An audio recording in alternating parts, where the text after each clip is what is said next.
Hello friends, welcome to back my YouTube channel. और आज हम लेकर आए हैं प्रतिशतता का पार्ट 7। और ये पार्ट लास्ट पार्ट है। इसके बाद प्रतिशतता समाप्त हो जाएगा। तो चलिए शुरू करते हैं आज के पहले क्वेश्चन से। तो क्वेश्चन हमें क्या दिया गया है कि एक कस्बे की जनसंख्या 80,000 है। मतलब वर्तमान में कितनी है? 80,000 है। यदि इसमें 5% वार्षिक दर से वृद्धि हो तो 2 वर्ष बाद इस कस्बे की जनसंख्या कितनी होगी? तो इस क्वेश्चन को करने के लिए हमें पहले परसेंटेज हमें देख लेनी है कि वार्षिक दर पर कितने प्रतिशत बदलती है। तो 5% हमें दिया गया है, तो 5% को हम क्या लिख सकते हैं? 5/100। काट लेते हैं इसको, क्या आ जाएगा? 1/20। अब इसमें ये कहा गया है कि वार्षिक दर से वृद्धि होती है। तो वार्षिक दर में जैसे कि मान लीजिए एक वार्षिक दर है और कितनी है? 20 है। तो कुल मिलाकर कितनी जनसंख्या बढ़ ली है? 20 और 1 21, 21/20। मतलब क्या था कि जनसंख्या पहले 20 थी, 5% वार्षिक दर से जब गिरी तो हमें जनसंख्या कितनी आ गई? अब 21 बढ़ गई। मतलब कितनी बढ़ गई? 1 बढ़ गई। तो हमें निकालनी है 2 वर्ष बाद की जनसंख्या। तो 2 वर्ष बाद की जनसंख्या ये कितनी आ गई हमारे पास? ये आ गई 1 वर्ष की वार्षिक जनसंख्या। जब हमें चाहे कोई सा भी क्वेश्चन हो, कितने भी वर्षों की हमें दी गई हो, हमें क्या करना है? उसमें सिर्फ जितने वर्ष हमें निकालने हैं उतने वर्षों तक उसमें 21/20 की गुणा कर देनी है। और मान लीजिए जैसे कि इस क्वेश्चन को कर लेते हैं। पहले क्वेश्चन में क्या दिया है कि 2 वर्ष बाद। तो 2 वर्ष बाद इसकी जनसंख्या क्या होगी? तो वर्तमान में कितनी है? 80,000। तो 2 वर्ष बाद कितनी होगी? 21/20 और गुणा 21/20। तो इसे काट पीट कर जो आंसर आ जाएगा वो हमारे पास 2 वर्ष बाद की जनसंख्या आ जाएगी। काट लेते हैं इसको, 2 जीरो से 2 जीरो कट जाएंगे और 2 दूनी 4, 4 दूनी 8। तो ये कितना आ गया? 200 आ गया। 21 का वर्ग 441 और 441 दूनी कितना हो जाएगा? 882। तो 2 वर्ष बाद इसकी जनसंख्या कितनी हो जाएगी? 88,200 जनसंख्या 2 वर्ष इसके बाद इतनी हो जाएगी। यही इसका सही आंसर हो जाएगा। क्वेश्चन आपको समझ में आया होगा। क्वेश्चन में दोबारा बता देता हूँ कि जैसे मान लीजिए कि दिया गया हो कि 5% वार्षिक वृद्धि दर है। तो जब हमने निकाला कि कुल मिलाकर 1 वर्ष में कितनी वृद्धि हो रही है, एक व्यक्ति की वृद्धि हो रही है कितने पर? 20 पर। यदि 20 व्यक्ति किसी ग्रुप में है तो उसमें एक वर्ष में कितने की वृद्धि हो रही है? एक की। लेकिन यहाँ कितने हैं? 80,000। तो यहाँ हमने देखा कि कुल मिलाकर कितनी वृद्धि हो रही है? 21/20। तो 80,000 के हमने कितनी बार गुणा कर देनी है? जितनी बार उतने वर्ष हमें पूछे गए हैं। तो क्या हो जाएगा? इससे इसकी गुणा कर देंगे तो क्या आ जाएगा? 88,200 जनसंख्या 2 वर्ष बाद हो जाएगी। और जैसे मान लीजिए कि वो पूछ लेता कि 2 वर्ष पहले इसकी जनसंख्या क्या थी। तो 2 वर्ष पहले निकालने के लिए हमें क्या करना पड़ता? 20/21 से इसमें 2 बार गुणा कर देते, आंसर 2 वर्ष पहले की जनसंख्या का आ जाता। नेक्स्ट क्वेश्चन करते हैं। नेक्स्ट क्वेश्चन है, एक मशीन की कीमत 10% हर वर्ष घट जाती है। तदनुसार यदि उसकी वर्तमान कीमत 50,000 रुपये हो तो 2 वर्ष बाद उस मशीन की कीमत कितनी रह जाएगी? तो वो हर वर्ष कितनी परसेंट घट रही है? 10%। तो पहले हम ये देख लेते हैं कि ये मतलब कुल मिलाकर एक वर्ष में कितनी घट रही है। तो 10/100, 10 से कट जाएगा 10 बार, 1/10। मतलब क्या है कि ये जो मशीन की कीमत है वो प्रति 10 रुपये पर 1 रुपये घट जाती है। तो जब 10 रुपये पर 1 रुपये घट जाती है तो रह कितनी जाती है? 9/10। तो बस अब इस 9/10 को हमें 50,000 से गुणा कर लेनी है 2 बार, और जो भी आंसर आएगा वो हमारे पास 2 वर्ष बाद इस मशीन की कीमत आ जाएगी। तो क्या है? मशीन की वर्तमान कीमत कितनी है? 50,000 और गुणा जब वो प्रति वर्ष 10% घटता है तो रह कितनी जाती है मशीन की कीमत? 9/10। तो 9/10 और गुणा कितने वर्षों तक कहा गया है? 2 वर्षों तक। तो 2 वर्षों तक हमने गुणा कर दी। 2 जीरो से 2 जीरो कट गए। और जब हम इसकी गुणा करेंगे तो आपस में कितना आ जाएगा? 9×5 = 45। और इसकी जब हम गुणा करेंगे तो ये आ जाएगा 40,500 रुपये। तो 2 वर्ष बाद उस मशीन की कीमत कितनी रह जाएगी? 40,500 रुपये। यही इसका सही आंसर हो जाएगा। सिंपल सा क्वेश्चन था ये। क्वेश्चन क्या दिया था कि कोई मशीन थी, उसका 10% हर वर्ष रेट घट जाता था। तो हमने 10% पे पहले ये देख लिया कि कितने रुपए उस पर घट रहे हैं। तो जब हमने देखा कि ये 10 रुपये पर 1 रुपया घट रहा है तो उस पर रह कितना जाता है? 9/10। मतलब कि 10 रुपये में 9 रुपये रह जाते हैं, 1 रुपया घट जाता है। तो प्रति वर्ष कितने वर्ष के लिए घट रहे थे? 2 वर्ष बाद हमें उसका रेट निकालना था। 2 बार इसकी गुणा कर दी, हमारे पास आंसर क्या आ गया? 40,500। यही इसका सही आंसर हो जाएगा। कॉन्सेप्ट अगर समझ में आ रहा हो तो जरूर वीडियो को लाइक करिए। चलिए नेक्स्ट क्वेश्चन करते हैं। नेक्स्ट क्वेश्चन है, किसी मशीन का मूल्य प्रतिवर्ष 10% कम हो जाता है। यदि इस वर्ष इसका मूल्य 19,800 हो तो पिछले वर्ष इसका मूल्य क्या था? ये हमें ज्ञात करना है। तो पहले हम देख लेते हैं कि वो प्रति वर्ष घट कितना रहा है। तो कितना घटता है? 10/100 कुल मिलाकर 1/10, या मतलब 9/10। लेकिन इस बार हमसे क्या पूछा गया है, इस बार हमसे पूछा गया है कि पिछले वर्ष का मूल्य क्या था। तो पिछले वर्ष का मूल्य क्या हुआ होगा, इससे जो जो होगा ये नहीं होगा, मतलब पिछले वर्ष का हमें निकालना है तो हमें इसका उल्टा गुणा में लिखना पड़ेगा 10/9। क्यों लिखना पड़ेगा, क्यों, क्योंकि 10% कम हो जाता है तो मतलब इस समय कितना है 19,800। तो पिछले वर्ष इसमें जो हुआ होगा ये 10% कम होकर जो आया होगा यह मूल्य, ये मूल्य क्या आया होगा, 10% मूल्य में कम होकर आया है। तो हमें पिछले वर्ष का निकालने के लिए क्या करना पड़ेगा, 10% उसमें मूल्य बढ़ाना पड़ेगा, तभी हमारे पास पिछले वर्ष का उत्तर या पिछले वर्ष का मूल्य आएगा। तो हमें इसे क्या करना पड़ेगा, उल्टा करके इसकी गुणा करनी पड़ेगी। तो इस समय का मूल्य कितना है 19,800 गुणा कितने वर्ष के पिछले पूछ रहा है, पिछले वर्ष, पिछले वर्ष का क्या मतलब है सिर्फ एक वर्ष पूर्व। तो एक वर्ष पूर्व के लिए हमें कितने से गुणा करने की पड़ेगी, सिर्फ 10/9 से एक बार गुणा करनी पड़ेगी। तो इसे काट लेते हैं, 9 दूनी 18 और 9 दूनी 18। तो जो पिछले वर्ष का मूल्य था वो कितना था, 22,000 रुपये था। यही इसका सही आंसर हो जाएगा। सिंपल सा क्वेश्चन था ये भी। क्या था कि बस अगर पिछले वर्ष का वो पूछा गया है तो हमें इस वाली जो भिन्न है इसको हमें उल्टा कर लेना है, और जितने वर्ष का पिछले पूछा गया है उससे हमें उतनी बार गुणा कर देनी है। चलिए नेक्स्ट क्वेश्चन करते हैं। नेक्स्ट क्वेश्चन है, एक शहर की जनसंख्या 5% वार्षिक दर से वृद्धि होती है। यदि इसकी वर्तमान संख्या इतनी हो तो 3 वर्ष पूर्व इसकी जनसंख्या कितनी थी, ये हमें ज्ञात करना है। तो पहले तो हम ये निकाल लेते हैं कि प्रति वर्ष वह जनसंख्या किस हिसाब से बढ़ती है। तो 5% दिया है तो बराबर क्या लिखेंगे हम इसे, 5/100, या इसे क्या लिख सकते हैं हम, 1/20। तो प्रति वर्ष कितनी बढ़ रही है, 20 पर एक बंदा बढ़ जाता है, तो कुल मिलाकर कितना बढ़ता है, 21/20।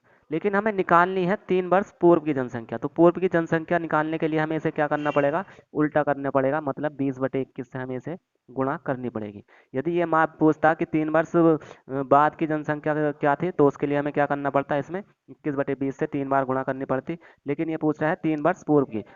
तो जब भी पूर्व की किसी 2 वर्ष पूर्व या 3 वर्ष पूर्व की जनसंख्या पूछे थे उसका हमें क्या कर देना है, उसके उल्टा करके हम उससे उतनी बार उसकी गुणा कर देनी है। तो वर्तमान जनसंख्या उसने कितनी दे रखी है, 18,5,2,2,0। कितने वर्ष पूर्व की पूछी है, 3 वर्ष पूर्व की। तो इसकी गुणा हमें कितनी बार करनी पड़ेगी, 3 बार करनी पड़ेगी। तो 20/21 गुणा 20/21 और गुणा 20/21। जब हम इसको पूरी तरह से काट देंगे तो इसका जो सब कुछ काट पीट कर कितनी बार आ जाएगा, ये आ जाएगा। इससे इसको काटेंगे तो ये कट जाएगा पूरा पूरा 20 बार। कितनी बार कट जाएगा, 20 बार। यदि आपको वो है तो आप काट कर दे सकते हैं, ये इतनी बार कट जाएगा। तो कुल मिलाकर कितना आ जाएगा, 2 दूनी 4, 4 दूनी 8 और 8 दूनी 16। तो कुल मिलाकर हमारे पास कितना आ जाएगा, ये 1,60,000 जनसंख्या उसकी 3 वर्ष पूर्व थी। यही इसका सही आंसर हो जाएगा। सिंपल सा क्वेश्चन था ये। उम्मीद करता हूँ क्वेश्चन आपको समझ में आया होगा।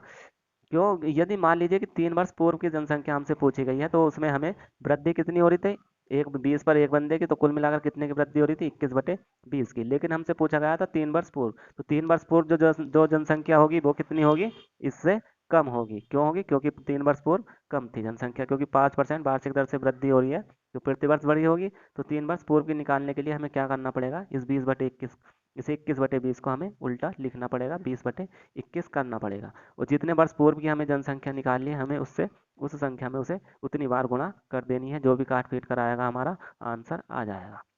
नेक्स्ट क्वेश्चन करते हैं। नेक्स्ट क्वेश्चन है, एक नए स्कूटर का मूल्य 25,000 रुपये है।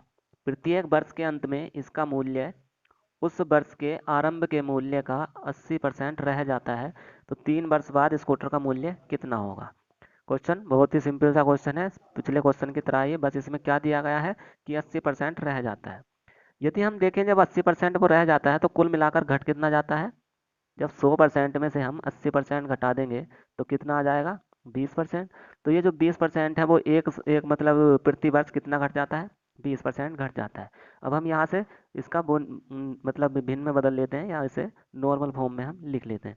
तो कुल मिलाकर अगर देखा जाए तो एक वर्ष में कितना घटता है, 5 पर एक घट जाता है, मतलब कितना रह जाता है, 4/5 इसका मूल्य रह जाता है। हमें याद करना है कि 3 वर्ष बाद इसका मूल्य क्या होगा।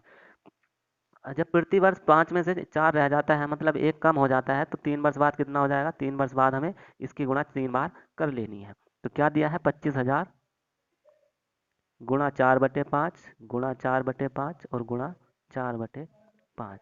5 5 से कट जाएगा 25, और फिर 5 से कट जाएगा, ये कितना बचा, 1,000, और फिर 5 से कट जाएगा 2 बार, ये कितना आ जाएगा, 200। अब कुल मिलाकर अगर देखा जाए 16 चौके 64, 64 दूनी 128, 128 दूनी 200, सॉरी, चार, 4 चौक 16, 16 चौके 64 और 64 दूनी 128। तो ये कितना आ जाएगा? 12,800 रुपये। उसका 3 वर्ष के बाद रेट आ जाएगा। यही इसका सही आंसर हो जाएगा। सिंपल सा क्वेश्चन था ये। चलिए अब नेक्स्ट क्वेश्चन करते हैं। आगे नेक्स्ट क्वेश्चन दिया है, 3 वर्ष पूर्व एक मशीन खरीदी गई जिसका 10% वार्षिक दर से अवमूल्यन होता है। यदि अब इसका मूल्य 8,748 रुपये है तो इसे कितने रुपए में खरीदा गया था? इसका मतलब कितने रुपए में इसे खरीदा गया था, ये हमें ज्ञात करना है। तो क्या दिया गया है कि कितने प्रतिशत को इसमें ह्रास होता है? 10% का। तो इसे हम लिख लेते हैं पहले 10/100। तो कुल मिलाकर अगर देखा जाए तो 1 वर्ष में कितना घटता है? 1 रुपया घट जाता है। मतलब कुल मिलाकर रह कितना जाता है? 9/10। लेकिन हमें निकालना है कि अब इसका मतलब इसे कितने रुपए में खरीदा गया था। तो अब इसका मूल्य कितना है? 8,748 रुपये। तो क्या होगा कि मतलब 3 वर्ष पूर्व इसका जो रेट होगा वो क्या होगा? ज़्यादा होगा, इस चीज़ से ज़्यादा होगा। क्यों? क्योंकि 10% का मूल्य उसमें हर वर्ष घट जाता है। तो हम इसे क्या लिखेंगे? अब मूल्यन के कारण 10/9 से हमें इसे गुणा करनी पड़ेगी। कितनी बार? 3 बार। तो अब का रेट कितना दिया है? 7, 8, सॉरी 4 और 8, ये 4 है। और गुणा कितनी बार हमें गुणा करनी पड़ेगी? 3 बार। 10/9 गुणा 10/9 और गुणा 10/9। अब इसको काट लेते हैं। जब हम इसको इससे काट देंगे तो ये कट जाएगा लगभग मेरे ख्याल से 12 बार। 12 बार कट जाएगा, आप काट कर देख सकते हैं। तो इसका आंसर क्या आ जाएगा? ये आ जाएगा 12,000 रुपये। इसका सही आंसर हो जाएगा। नेक्स्ट क्वेश्चन है, एक विद्यालय में छात्राओं का 1/5 भाग तथा छात्रों का 1/4 भाग 12 वर्ष से कम आयु के हैं। यदि विद्यालय में कुल 1,000 विद्यार्थी हों तथा इसका 2/5 भाग छात्राएं हों तो 12 वर्ष तथा उससे अधिक आयु में कितने विद्यार्थी हैं? तो इसमें हमें क्या दिया गया है कि कुल विद्यार्थियों की संख्या हमें कितनी दी गई है? 1,000। तो पहले हम इसे लिख लेते हैं। 1,000 विद्यार्थियों की संख्या हमें दी गई है। अब इन 1,000 विद्यार्थियों में 2/5 भाग कितने क्या चीज कौन है? छात्राएं हैं। यदि हम इस 1,000 का 2/5 भाग निकाल दें तो हमारे पास क्या आ जाएगी? छात्राओं की संख्या आ जाएगी। तो पहले हम छात्राओं की संख्या इसे निकाल लेते हैं। 5 दूनी 10। तो बराबर कितनी आ गई? 400। तो ये 400 क्या आ गई? छात्राएं आ गई। और जब 400 छात्राएं आ गई तो बची कितनी? जब हम 1,000 में से 400 घटा देंगे तो कितना आ जाएगा? 600। तो ये बचे हुए क्या होंगे? छात्र होंगे। अब आगे क्वेश्चन में क्या कहा गया है कि एक विद्यालय में छात्राओं का 1/5 भाग तथा छात्रों का 1/4 भाग 12 वर्ष से कम के हैं। तो जो 12 वर्ष से कम कम आयु के हैं वो कितने हैं?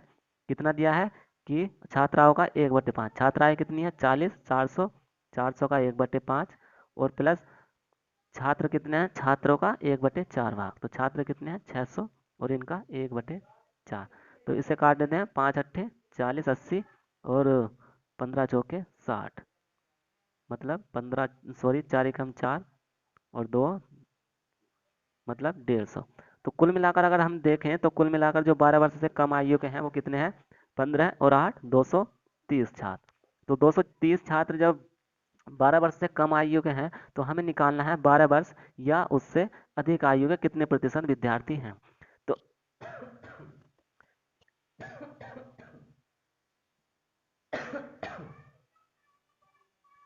तो हमारे पास क्या आ गए? 12 वर्ष से कम आयु के छात्र कितने आ गए या कुल मिलाकर विद्यार्थी कितने आ गए? 230।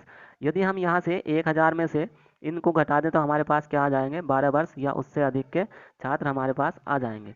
तो 12 वर्ष या उससे अधिक के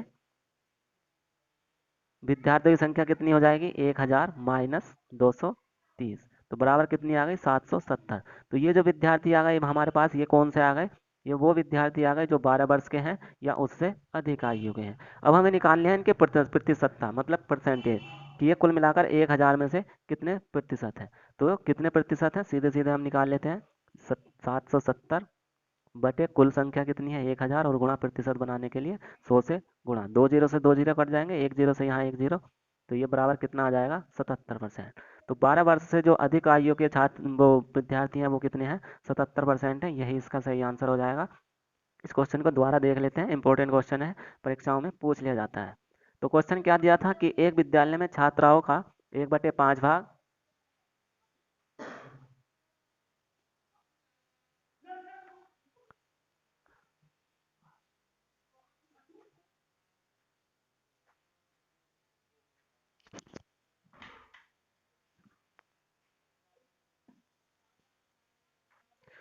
तो क्वेश्चन क्या था कि एक विद्यालय में छात्राओं का 1/5 भाग और छात्रों का 1/4 भाग 12 वर्ष से कम आयु के थे। कुल छात्र कितने थे, या मतलब कुल विद्यार्थी कितने थे, 1000, और जिनमें से 2/5 भाग छात्राएं थी।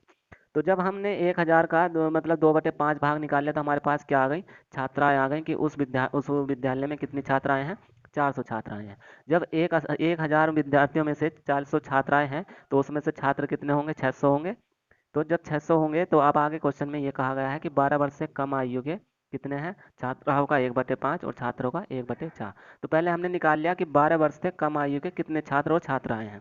तो जब 400 का 1/5 निकाला 80 आ गया, और 600 का 1/4 निकाला तो 150 आ गया। कुल मिलाकर जो 12 वर्ष से कम आयु के विद्यार्थी थे वो कितने आ गए हमारे पास, 230। लेकिन हमें निकालना क्या था, 12 वर्ष तथा उससे अधिक आयु के छात्र विद्यार्थी। तो जब हम 1000 में से इन 230 को घटा देंगे तो हमारे पास क्या आ जाएगा, जो 12 वर्ष से अधिक आयु के विद्यार्थी हैं ये हमारे पास आ जाएगा। तो जब हमने 1000 में से 230 को घटाया तो कितना आ गया, 770। अब हमें परसेंटेज में निकालना था कि कितने प्रतिशत है। तो 770 बटे 1000 और गुणा प्रतिशत बनाने के लिए 100 से गुणा कर देंगे और बराबर क्या आ जाएगा, 77% छात्र और छात्राएं उस विद्यालय में 12 वर्ष या उससे अधिक आयु के हैं। यही इसका सही आंसर हो जाएगा। नेक्स्ट क्वेश्चन है, एक पेड़ की ऊंचाई प्रतिवर्ष 1/8 गुना बढ़ जाती है।